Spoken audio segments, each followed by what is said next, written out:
আমার ক্লাসে সবাইকে স্বাগত। আজ আমরা ক্লাস 5-এর আমার গণিতের 221 পৃষ্ঠায় এই যে নিজে করি অংশটি আছে, এই নিজে করি অংশটি অনেকগুলো অঙ্ক আছে। এখানে দেখো 11টি অঙ্ক, এর মধ্যে আমরা 5টি অঙ্ক করব। সম্পূর্ণ অঙ্কগুলো যদি আমরা একটি ভিডিওর মধ্যে করতে চাই তাহলে ভিডিওটি অনেকটা লম্বা হয়ে যাবে। সেই জন্য দুটো পার্টে আমরা এই 11টি অঙ্ক করব।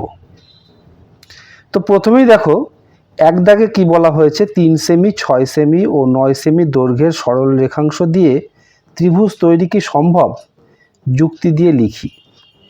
দেখো এর আগে আমরা জেনেছি যে ত্রিভুজ আঁকতে গেলে ত্রিভুজের 3টে বাহু আছে আমরা জানি।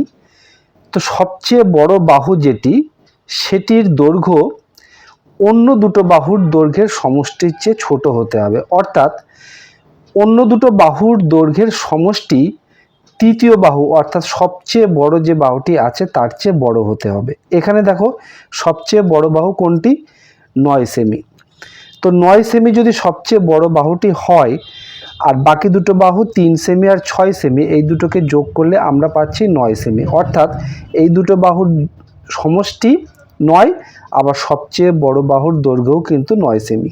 তাই সমান হয়ে যাচ্ছে, যেহেতু সমান হয়ে যাচ্ছে সেহেতু এখানে কিন্তু ত্রিভুজ তৈরি করা সম্ভব হবে না। তারপর দেখো 2 দাগে সমকোণী ত্রিভুজ কি কখনো সমবাহু ত্রিভুজ হবে, যুক্তি দিয়ে লিখি। দেখো আমরা জানি সমকোণী ত্রিভুজের যেটি সমকোণ তার বিপরীত দিকে যে বাহুটি থাকে সেটি সবচেয়ে বড় হয়, অর্থাৎ সেটি বৃহত্তম বাহু হয়। কিন্তু সমবাহু ত্রিভুজের ক্ষেত্রে কি হবে, প্রত্যেকটি বাহুই সমান হতে হবে। তাই যেহেতু সমকোণী ত্রিভুজের ক্ষেত্রে একটি বাহু সবচেয়ে বড় হয় অর্থাৎ অতিভুজটি বড় হয়, তাই কখনোই সমকোণী ত্রিভুজ সমবাহু ত্রিভুজ হতে পারবে না। তারপর দেখো 3 দাগে আছে সমকোণী ত্রিভুজের বৃহত্তম বাহুর নাম কি। সমকোণী ত্রিভুজের সবচেয়ে বড় যেটি বাহু তার নাম হলো অতিভুজ, এটি সমকোণের বিপরীত দিকে থাকে। এই যে অঙ্কগুলো ছোট্ট ছোট্ট উত্তর এবং এর এই যে যুক্তিগুলো, এই যুক্তিগুলো কিন্তু আমাদের সারা জীবন কাজে লাগবে, তাই খুব মনোযোগ দিয়ে ভিডিওটি লক্ষ্য করো। তারপর দেখো 4 দাগে আছে সমকোণী সমদ্বিবাহু ত্রিভুজের 3টি কোণের মান কি কি হবে। সমকোণী সমদ্বিবাহু ত্রিভুজের সমকোণ মানে একটি কোণ 90 ডিগ্রি হবে আর দুটি বাহু সমান হবে, সমদ্বিবাহু দুটি বাহু সমান হবে। তাহলে সমকোণী সমদ্বিবাহুর একটি কোণ 90 ডিগ্রি আর দুটি কোণের মান হবে 45 ডিগ্রি 45 ডিগ্রি। আমরা জানি 3টি কোণের সমষ্টি 180 ডিগ্রি হবে, তাই একটি কোণ যদি 90 ডিগ্রি হয়ে যায় আর দুটি কোণের মান হতে হবে 90 ডিগ্রি, অর্থাৎ দুটি কোণের সমষ্টি হতে হবে 90 ডিগ্রি। আর যেহেতু সমদ্বিবাহু তাই ওই বাহু সংলগ্ন দুটি কোণও সমান হবে, তাই দুটি কোণ 45 ডিগ্রি করে হবে। এবার 5 দাগে দেখো সূক্ষ্মকোণী ত্রিভুজ কাকে বলে, ছবি এঁকে দেখায়। সূক্ষ্মকোণী ত্রিভুজ অর্থাৎ যে ত্রিভুজের 3টি কোণই সূক্ষ্মকোণ হবে। আমরা ছবিটা এঁকে বোঝার চেষ্টা করি। আমরা এখানে একটি ত্রিভুজ আঁকবো, সূক্ষ্মকোণী ত্রিভুজ আঁকবো। সূক্ষ্মকোণী ত্রিভুজ অর্থাৎ যে ত্রিভুজের 3টি কোণই সূক্ষ্মকোণ হবে। দেখো এটি একটি সূক্ষ্মকোণী ত্রিভুজ, এর কোণগুলি যদি আমরা মাপি তাহলেই প্রমাণ হবে যে এটি সূক্ষ্মকোণী। এই ত্রিভুজটির নাম দিয়ে ধরো এ বি সি। তো প্রথম আমরা বি কোণটির যদি মাপ নিই, দেখো বি কোণটি কত হচ্ছে। বি কোণটি এখানে আছে, দেখো এখানে বি কোণটি কত আছে, দেখো বি কোণটি এখানে 40 50 ডিগ্রি কোণ, এটি হলো 50 ডিগ্রি কোণ। এবার সি কোণটি যদি মাপি, সি কোণটি কত,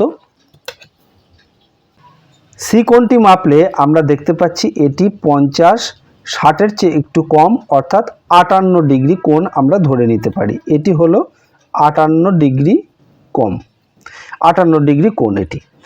এইবার এ কোণটির মাপ আমরা নেব। এ কোণটির মাপ যদি আমরা নিই, এ কোণটির মান দেখো কত দাঁড়াচ্ছে,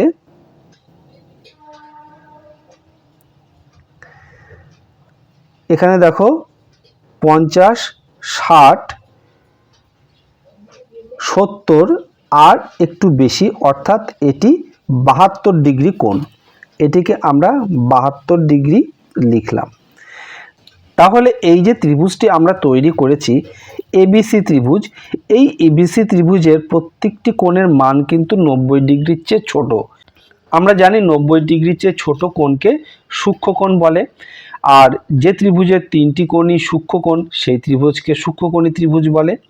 এইভাবে আমরা কিন্তু সূক্ষ্মকোণী ত্রিভুজ সম্বন্ধে একটি আইডিয়া পেলাম। আরেকটি বিষয় এখানে বলি যে ত্রিভুজের 3টি কোণের সমষ্টি সবসময় কিন্তু 180 ডিগ্রি হবে, তা সে সূক্ষ্মকোণী হোক, স্থূলকোণী হোক বা সমকোণী হোক। আমরা এখানে একটু দেখে নিই যে এই 3টি কোণের মান 180 ডিগ্রি আছে কিনা। ধরো এটি 50 ডিগ্রি আর এটি 58 ডিগ্রি আর এই কোণটির মান হলো 72 ডিগ্রি। এই তিনটেকে যোগ করলে আমরা পাচ্ছি, দেখো 2 আর 8 10-এর 0, হাতে 1, 7 আর হাতের 1 8, 8 আর 5 13, 13 আর 5 18। তাহলে আমরা 3টি কোণের মান একসাথে করে পেলাম 180 ডিগ্রি। তাহলে ত্রিভুজের যে ধর্ম, সে যে ত্রিভুজই হোক না কেন তাদের 3টি কোণের সমষ্টি 180 ডিগ্রি হবে, সেটি কিন্তু প্রমাণ হলো। ভিডিওটি ভালো লাগলে অবশ্যই একটি লাইক করো আর তোমার বন্ধুদের মধ্যে শেয়ার করে দিও, তাহলে তোমার বন্ধুরাও শিখতে পারবে। আর এই রকম ভিডিও আবারও পেতে চাইলে চ্যানেলটি সাবস্ক্রাইব করে রেখো। খুব ভালো থেকো, দেখা হবে আবার পরের ভিডিওতে। ধন্যবাদ।